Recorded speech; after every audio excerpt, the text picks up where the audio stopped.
Hello and welcome to another episode of Fishing for Answers. Today, we are very lucky to have Steve Fridakis, the CISO of GE Healthcare, with us. Steve, why don't you introduce yourself? Tell us a little bit about you. Thank you, Joshua. It's a true pleasure to be here with you today. I'm the Chief Information Security Officer of Oracle Health. Oracle Health is one of the business units of Oracle. We concentrate on running several components of a clinical system, ambulatory as well as acute.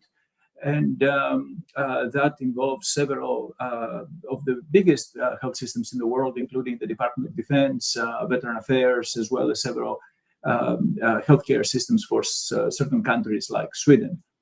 I hope to be able to convey to your participants about what we do, the technologies we utilize, as well as my personal philosophy of dealing with cybersecurity every day.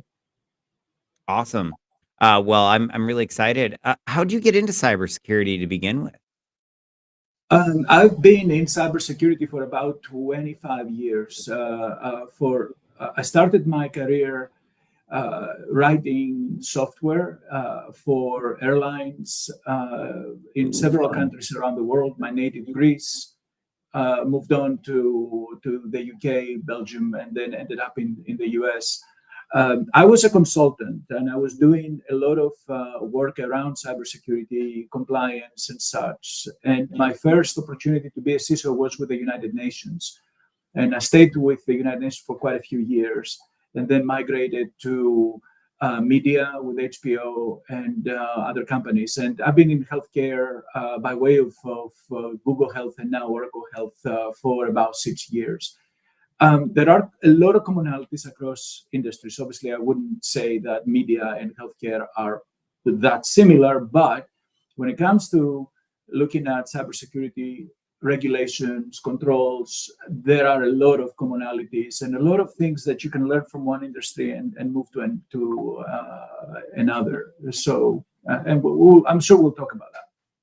Yeah, well, I was actually going to ask that. Do you have any examples? Yes, everything that we do has to do with managing risk. So I want to talk about two things: commonalities and also things that are quite different. What I learned when I was working at HBO, media security and managing content is very much bound to time frame. And what I mean with that is that when something has not aired, it is the most important thing you do, and you have to safeguard.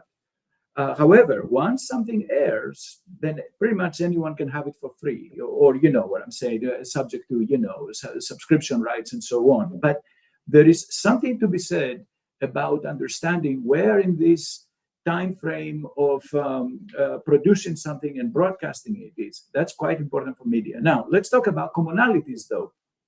The ability to understand your ecosystem, your subscribers, your partners, and how that extends is quite similar in industries. Like in healthcare, we have our immediate customer, which can be a hospital, but hospitals rely on doctors. They rely on what we call health exchanges that are quite broad.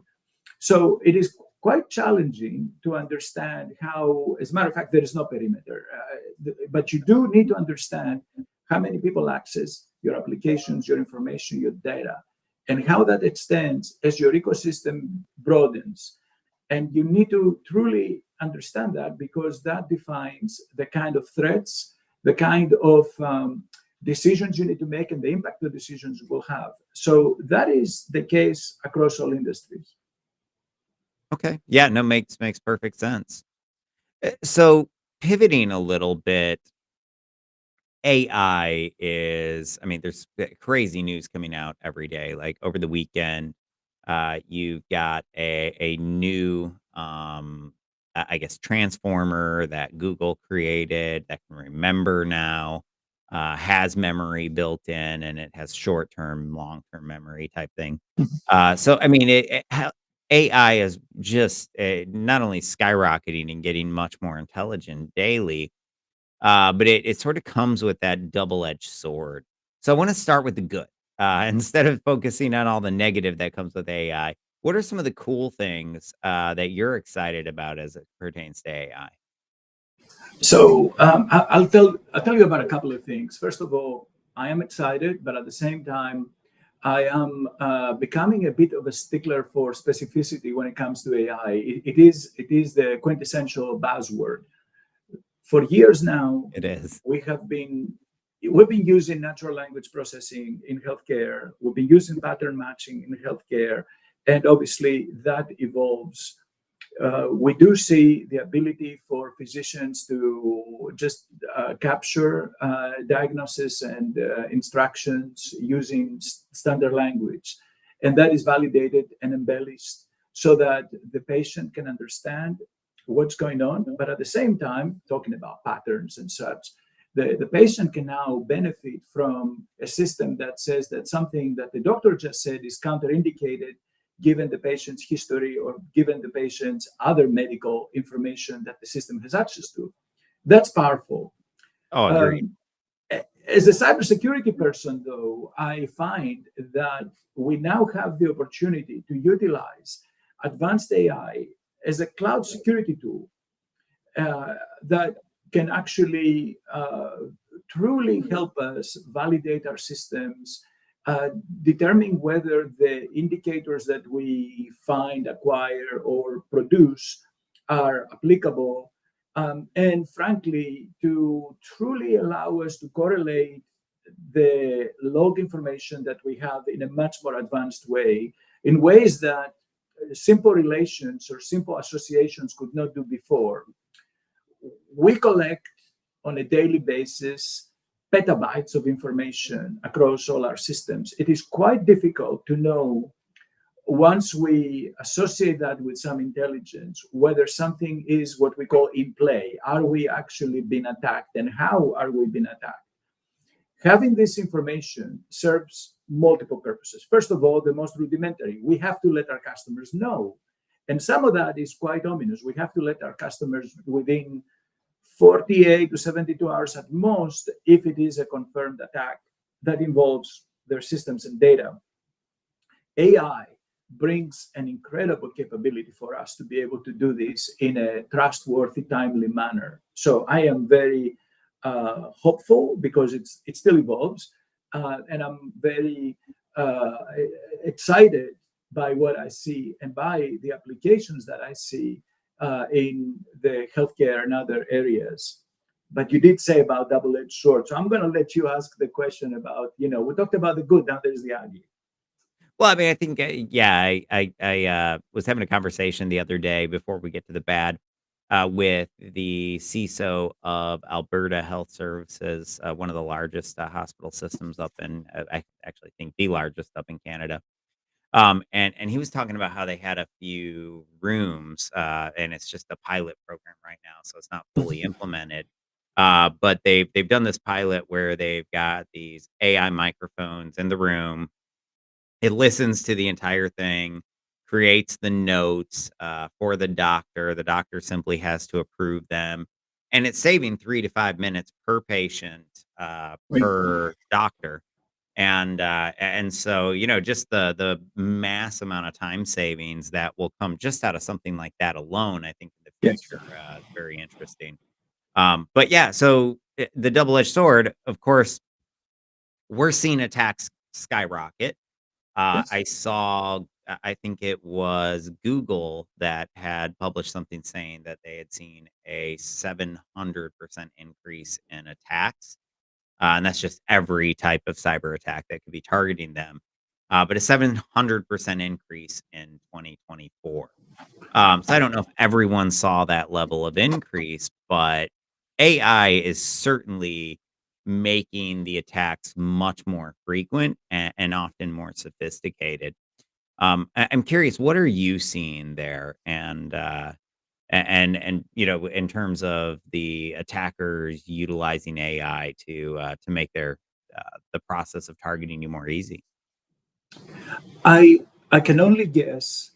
I'm not sure about the specific number, and the reason for that is that we cannot claim that we know of all the attacks that we are being targeted with. But That's fair. That's fair.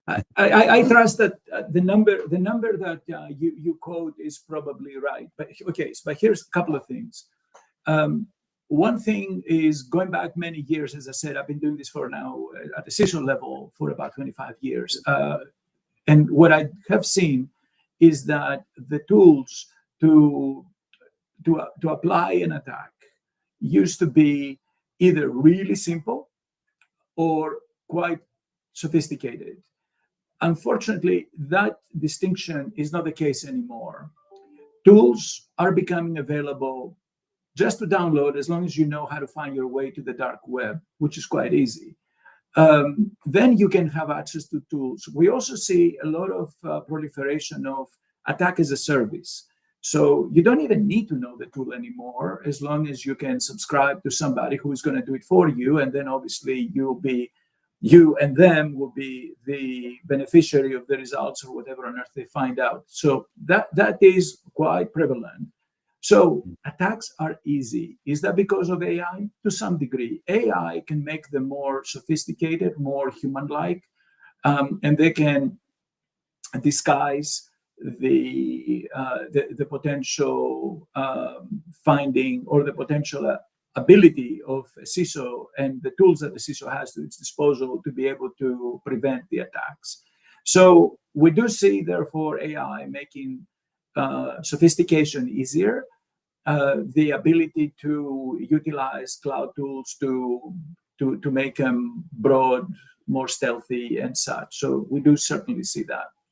But I want to make sure that, at least from my perspective, it's not about AI. It's more about the availability of a technology and the security vendor's ability to catch up with the threat. And that is always a balance that we cannot always meet, unfortunately.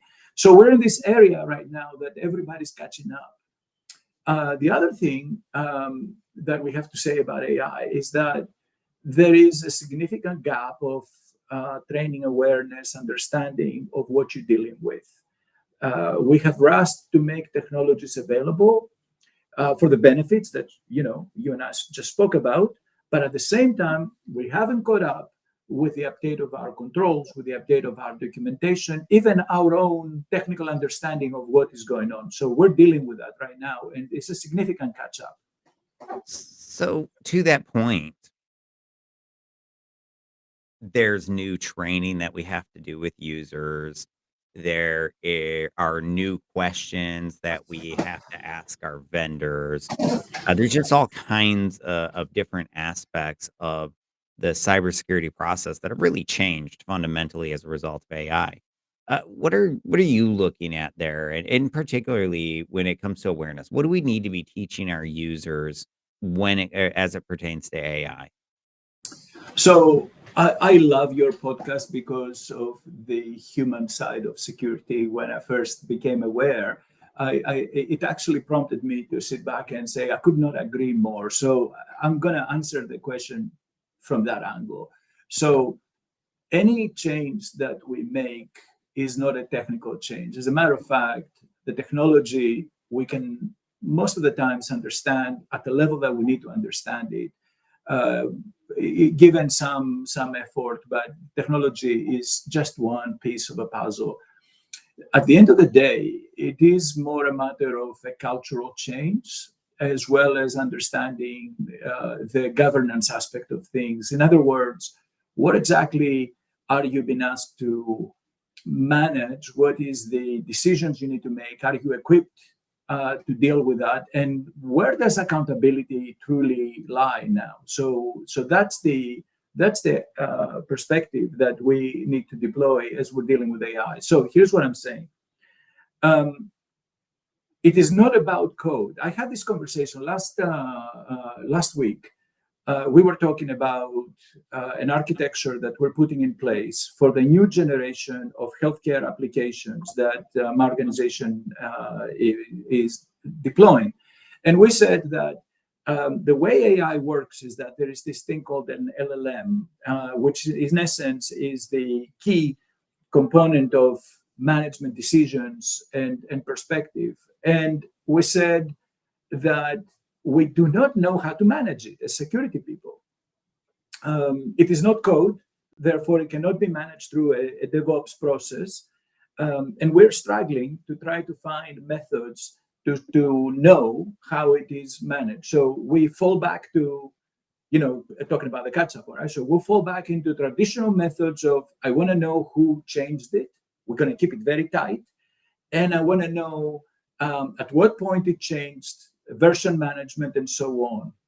But in the same breath, we say, is that enough? Do we know enough? And do we know the impact of a change in a semantical sense of our AI model? And what kind of obligations do I have?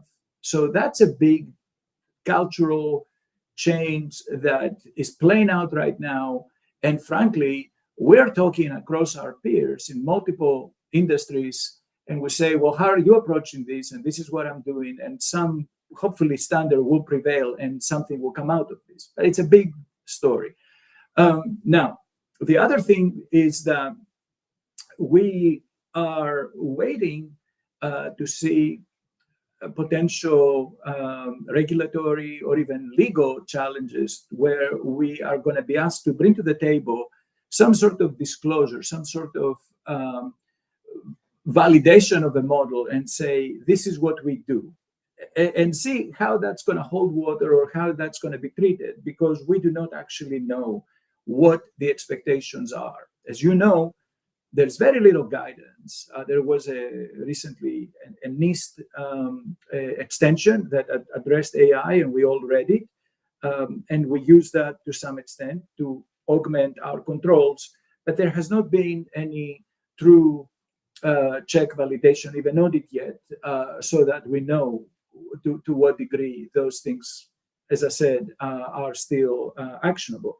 So a lot of work is being done there.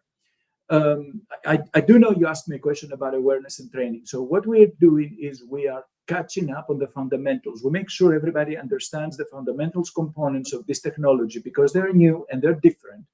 We are developing a vocabulary so that when we say semantics, we know what we're talking about. When we say LLM implementation, we know what we're talking about. And also what we say about the different pieces of what is natural language to us and how that's implemented. We're also augmenting our documentation, and we have some challenges with that because we want to capture what can be, what needs to be understood by security people, what is the model, but we're also quite concerned about our obligations to understand as the model changes. We talked about LLM before. How do I know whether there are any new privacy concerns that I need to be aware of and probably disclose to our chief privacy officer? And how the DevOps process, which we said doesn't fully apply here, but anyway, any changes to the AI engine affect privacy issues or other operational issues that we're supposed to know. I know I probably mumbled a lot here and said a lot of different things, but it was like a stream of consciousness of all the things that are going on in my head right now. We're trying to reconcile in this new world of AI. So I hope I made some sense. You absolutely did. The only thing I might add to that is that OWASP put out an AI top 10 as well. Yes. I agree with you. We're not there by any means. It's very infancy. One of the biggest issues that I see around LLMs is role-based access controls. Yes. Very, very difficult to implement. And I see all of these different enterprises that are trying to give everyone access to an AI. They want to load it up with all of their corporate data so that you can very quickly get in there, get data, and help the customer more easily. All great, but how do I make sure that somebody who is an entry level, uh, temp doesn't have the same level of access as my CEO? So I think that we still have a lot to figure out around AI. The least of which is the fact that there's still hallucinations. Yes. and we've got to get rid of those. Now, I think the hallucinations are okay because we've got it to the point where it's as smart as a human, and humans give us wrong data sometimes too. So, That's right. Mhm. but I do think that it's interesting and it's really reshaping cybersecurity, and I think we're going to continue to see that. And one of the things I'm interested in seeing is all of the different applications. How are we going to take these AI technologies, use them for defense? How are we going to, merge different AI technologies together to create really cool, new, interesting capabilities? So it's going to be really, really exciting. I think 2025 will just, from a technology perspective, I think it's going to blow everyone's mind. So I agree. We're going to see new security tools that will emerge, but we're also going to see some kind of breaches that we have not seen before that we will be challenged to defend. So exciting times, you say, yes, but also times that we need to be prepared for. Oh, yeah, and I think that as a security leader, you have to stay on top of everything that's changing, what's happening in the market, no matter how quickly it's moving. And I know that's a challenge right now. That's part of the reason we talk about it on this podcast because it is something new every day, and it's exciting. But man, is it gonna be a little bit difficult to keep up with. Um, But I want to say something to that because there is a new, at least in my head, there is a new level of cyber consciousness that is going on right now. It is inevitable.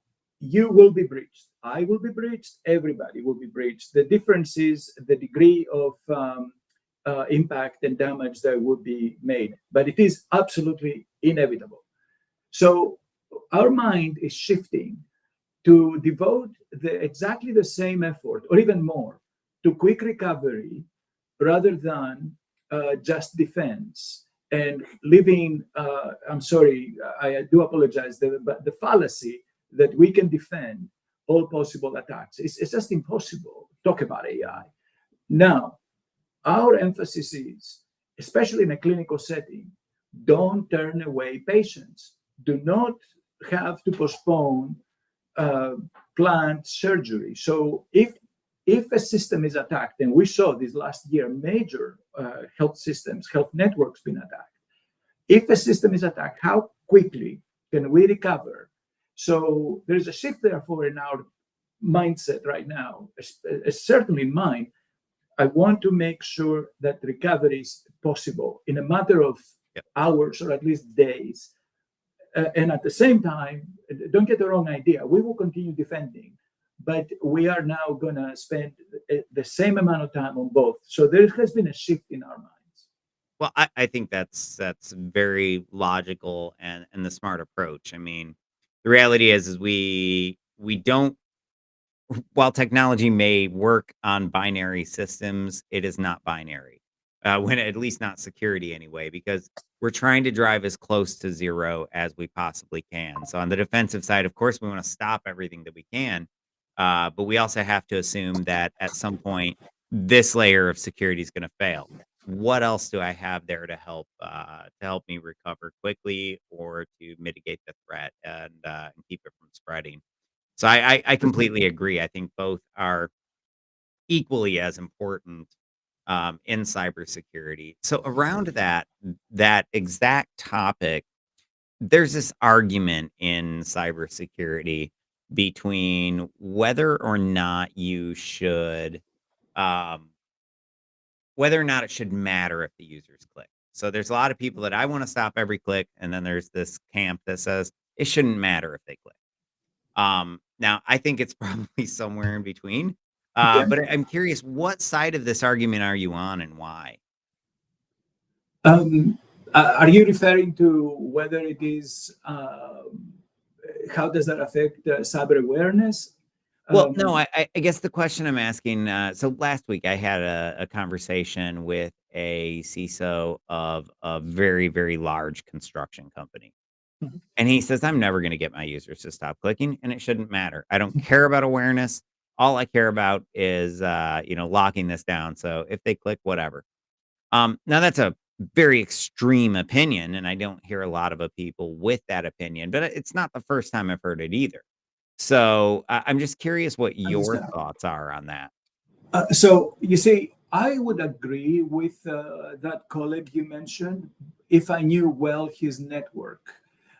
Because in a closed network where you can manage endpoints and you can manage users, yeah, it's possible to do that because it is there is a level of predictability there. However, in a case like what I described before, doctors' offices that are just affiliated with a clinical system, they're not necessarily always known. And sometimes they just come in using a publicly available free, Gmail, Yahoo, whatever account.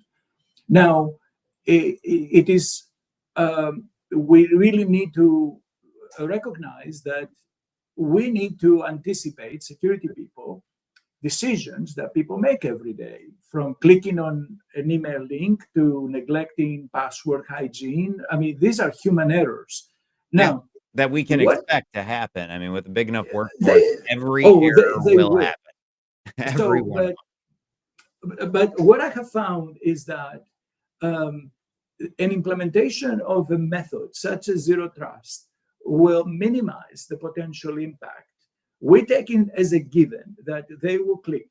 We will implement, speaking about what we were saying before, a human-centered approach to security that puts emphasis on awareness, shared responsibility, and all of that. So we say, okay, but at the end of the day, there will be someone who will click. Now, what we're trying to do is minimize the blast. Agreed. And what we do with that, even in my current organization, when you log on using your endpoint or even a personal endpoint, you have very, very little access to such. As you navigate to the internet, you'll be asked to up your credentials using MFA or using VPN. If you try to do code, then you're going to use a different kind of token device and so on. Zero trust is a method that can actually help us minimize, I didn't say eliminate, but minimize the potential impact that the accidental or whatever click or the download or such would have. And in networks, unlike the network that I suspect the colleague of yours has, but in networks like ours, that essentially there is no perimeter, and they are so fluid by means of partners, ecosystems, networks, and all of that. The ability for us to totally anticipate is essentially minimal, if non-existent. Therefore, we have to take it as a given and make sure that the access is very limited first. So I think that's one thing. The second thing is timely awareness of the event.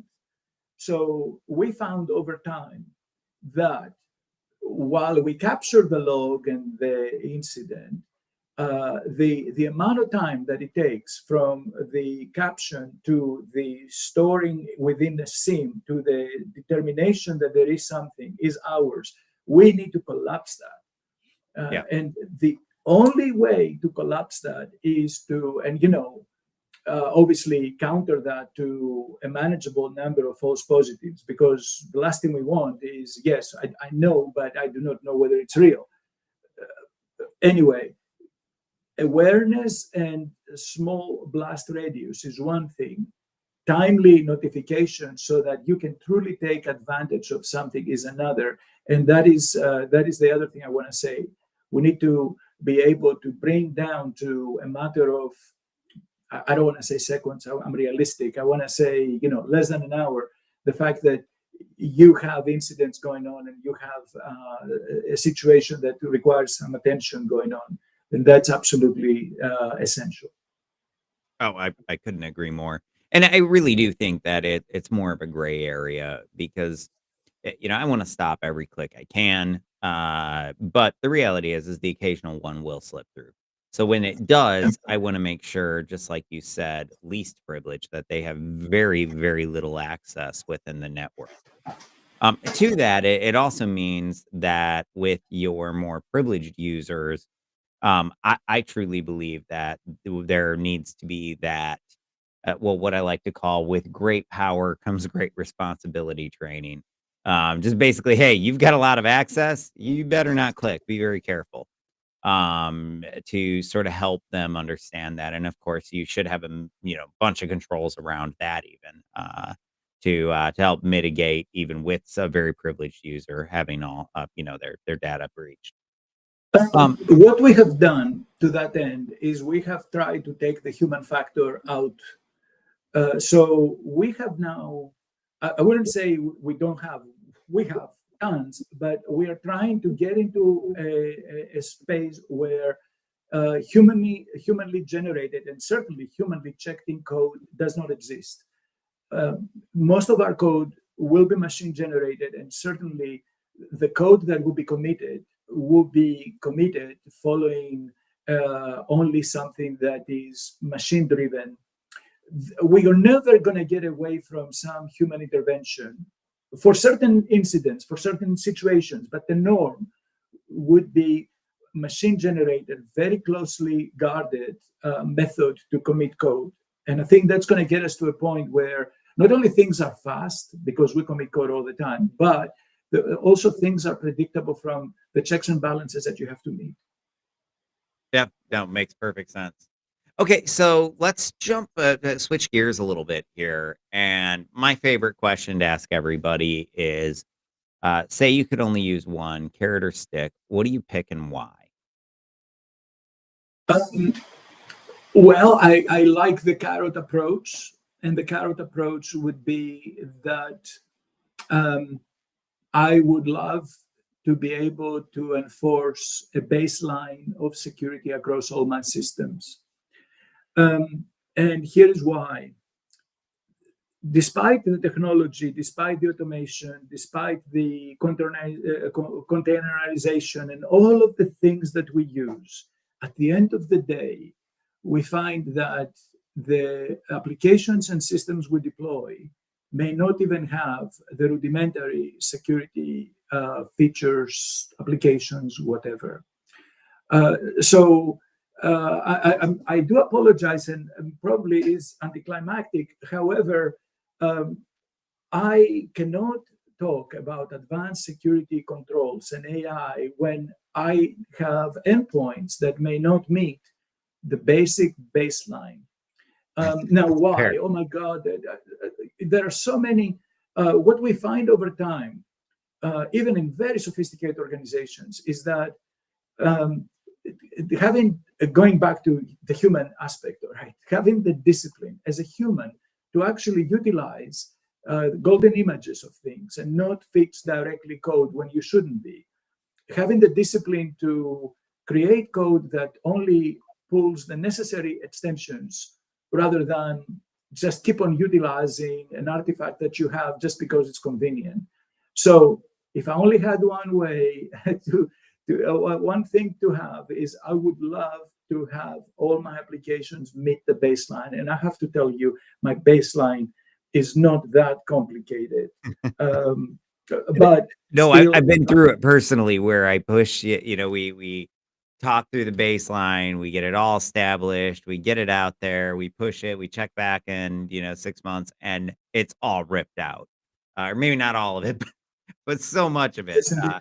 So I completely understand it. And to me, that's where cybersecurity starts. There's so many just little configuration changes that we can make that make a drastic difference and make it that much more difficult for the hackers to get in. And once they are in, as a former ethical hacker, I can attest to the fact that it is those minor configurations that Mhm. make the difference between us getting in and not being able to move around, and getting in and being able to get the full, I couldn't agree more. Yeah. piece of the kingdom. So, yeah, wholeheartedly. You also had commented about, just the carrot approach.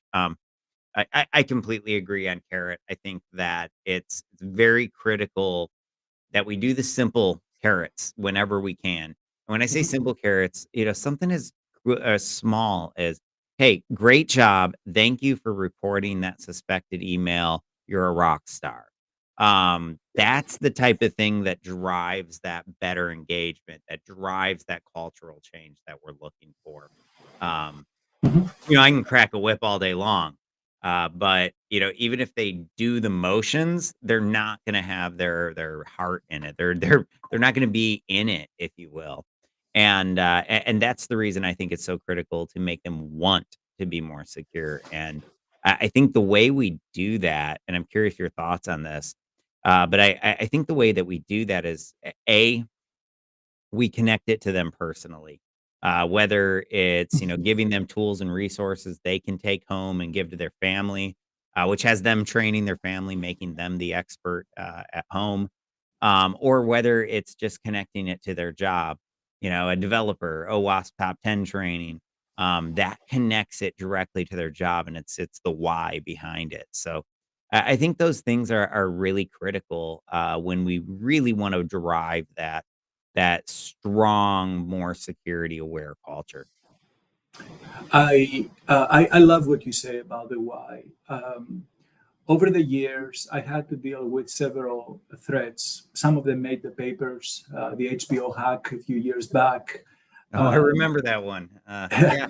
they look threats. You said about AI tools and others. They evolve in sophistication.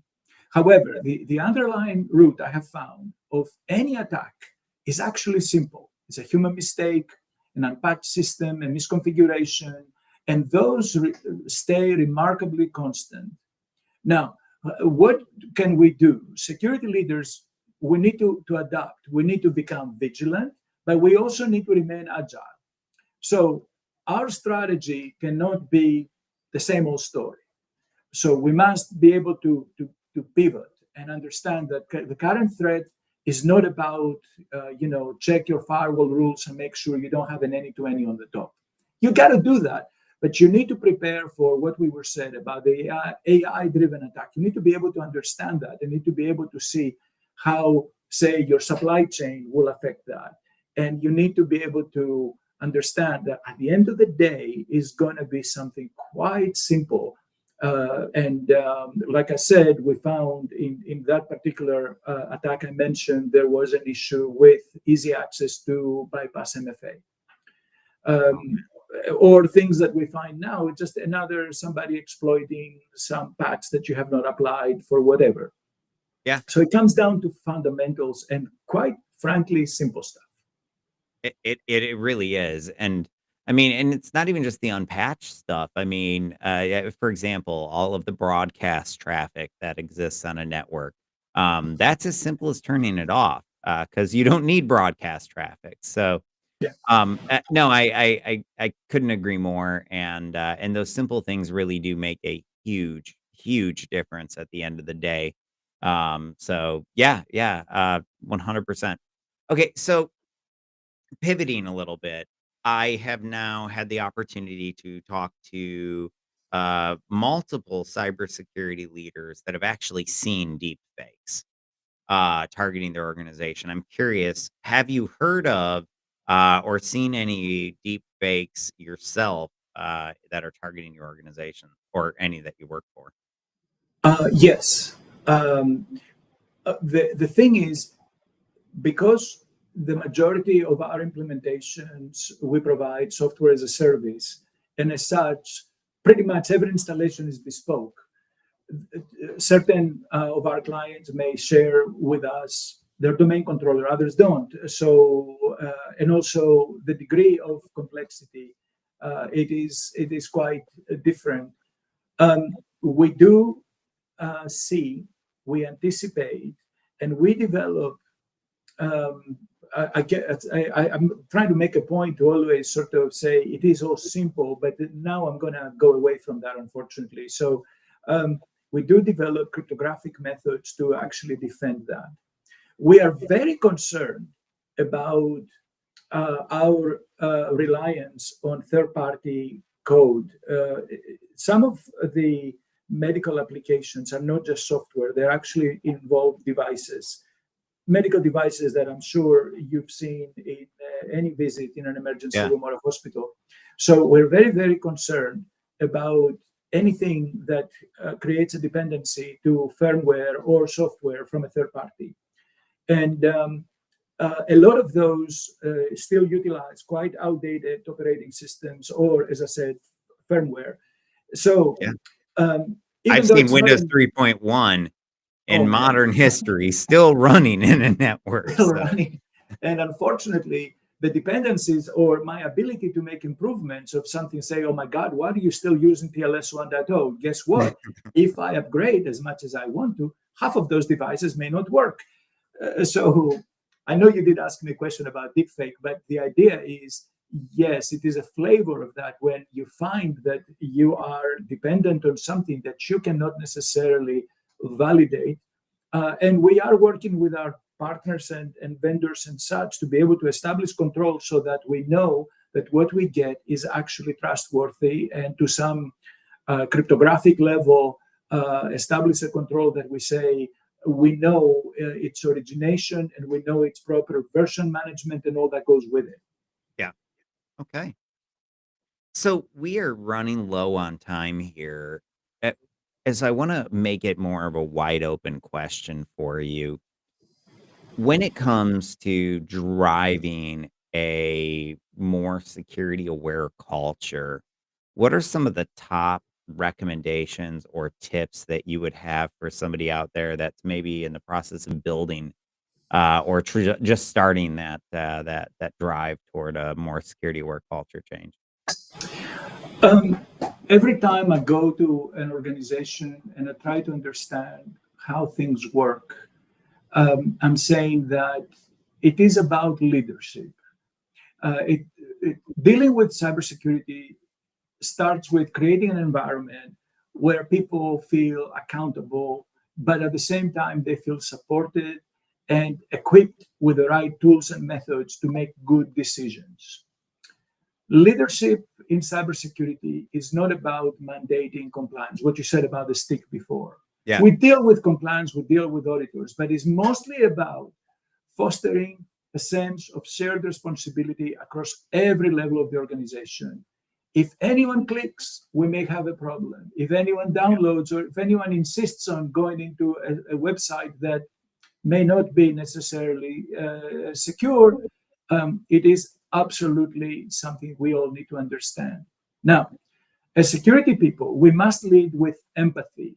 People still need to do their jobs, and Thank they may you. not necessarily understand what I'm talking about.